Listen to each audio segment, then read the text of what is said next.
What's up, Dodgers Nation? It's the 3 Up, 3 Down podcast. I'm talking about Max Scherzer getting hosed in the NL Cy Young voting and how it reminds me of another Dodgers pitcher from a few years ago who did not get the credit he deserved.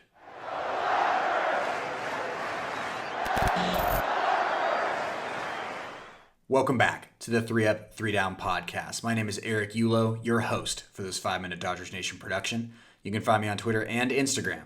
That is at EEULAU. I'm recording this Thursday night. Not that it matters because it's the offseason. Free agency is rolling. Hopefully an MLB lockout is not coming anytime soon.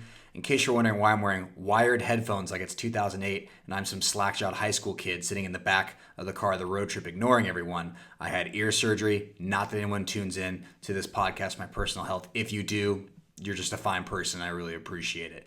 But we're here to talk about Max Scherzer getting absolutely screwed, in my opinion, by the NL Cy Young voters. The award went to Corbin Burnes of the Milwaukee Brewers, who had an incredible start to his season. We're talking 58 strikeouts before his first walk. He beat Scherzer out in ERA, home runs per 9, K per 9, and I understand all of that. I have nothing against Corbin Burnes. He's probably a really great dude. Probably takes out the trash, does all of his taxes, pays all of his taxes, hands out turkeys at Thanksgiving. This isn't to rag on Corbin Burnes. But I think voters got enamored with that 58 strikeout streak before allowing his first walk with the Brewers to start the season. I think that really enraptured voters. I think that very much captivated them and really create the structure for a great narrative of this resurgent career and this turnaround by Corbin Burnes. And that's all great. But during that streak, Corbin Burnes had a 1.53 ERA. Max Scherzer, during his best stretch of games, which was with the Dodgers, in his first starts, a .78 ERA, 79 strikeouts, and 7 walks. That is much more of an impressive streak. And the biggest reason I think Scherzer got screwed, and by the way, Scherzer finished third behind Zach Wheeler, who put together a nice year. But I'm sorry, and it's the same reason. Those were not important starts. Those starts did not have the same weight to them. Scherzer was pitching in a high-pressure situation from day one when he came to the Dodgers.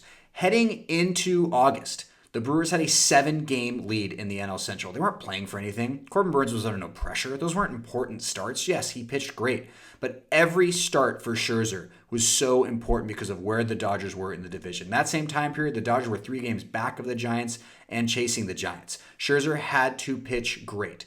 Corbin Burnes could have had multiple bad starts. The Brewers still win that division. I'm sorry, it just wasn't as competitive of a landscape for Corbin Burnes. And if you want to talk about he can't figure out who's, he has no control over who's in his division, that's fine. But you can't argue that Max Scherzer didn't have higher pressure starts time in and time out. Scherzer's starts just carried significantly more weight than Corbin Burnes to me. And I think that should have been taken into account. And by the way, the fact that Scherzer finished third in this is just indefensible. In my opinion, Max Scherzer was the best pitcher in the NL, and he absolutely deserved this award. He got absolutely hosed by the voters. Scherzer's snubbing reminds me of another Dodger pitcher just not getting their credit when it came time to award the Cy Young, and that was 2015 with Zach Greinke, who had a 1.66 ERA, a 1.66 ERA. Just absolute insanity from him. Jake Arrieta took the award with a 1.77 ERA. There's more to it than ERA. I understand that. And by the way, if you came here to listen to me talk about win and loss records with pitchers, you're watching the wrong podcast. But hey, thanks for stopping by. But Greinke had the better full season. Arrieta had an incredible 15 starts with that .75 ERA.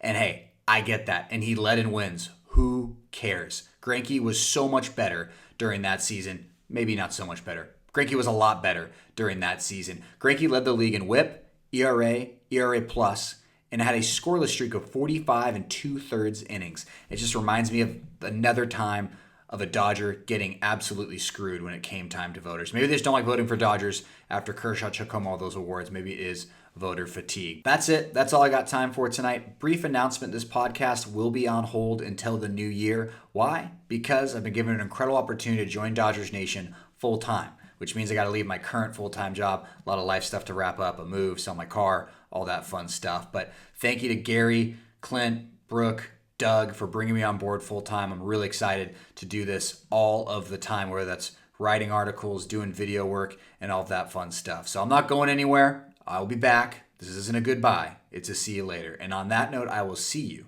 on the other side.